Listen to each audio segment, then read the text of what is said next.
rotative du vilebrequin d'un moteur est transmis aux roues par l'arbre de transmission. La boîte de vitesse change le nombre de rotations des roues motrices durant un tour complet du vilebrequin. Dans les vitesses basses, le moteur travaille beaucoup, mais la vélocité est faible, et dans les vitesses hautes, l'automobile est plus rapide, utilise moins de carburant, mais accélère plus lentement. Le moteur le plus communément utilisé dans les automobiles est le moteur Otto à 4 temps.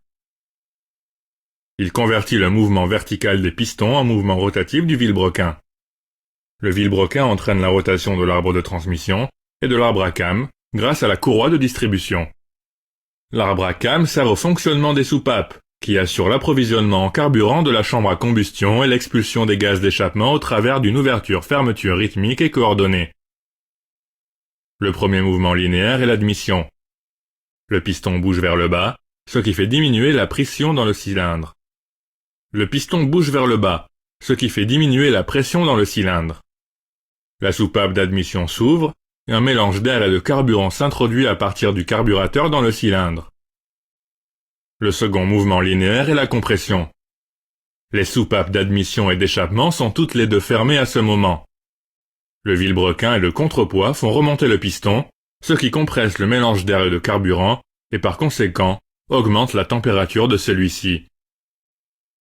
Le troisième mouvement linéaire est la combustion détente. La bougie allume le mélange d'air et de carburant compressé et réchauffé, ce qui entraîne une explosion qui pousse le piston vers le bas. Le quatrième mouvement linéaire est l'échappement. Le piston remonte, la soupape d'échappement s'ouvre, et les gaz d'échappement sont expulsés du cylindre.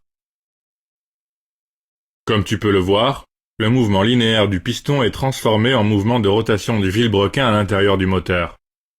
L'énergie nécessaire au mouvement du piston est fournie par la combustion du carburant. Le moteur à 4 temps utilise de l'essence. Une caractéristique importante de l'essence est son nombre octane. Plus il est élevé, plus le point d'ignition est élevé, et l'essence peut donc être plus compressée. Le résultat est une plus grande efficacité.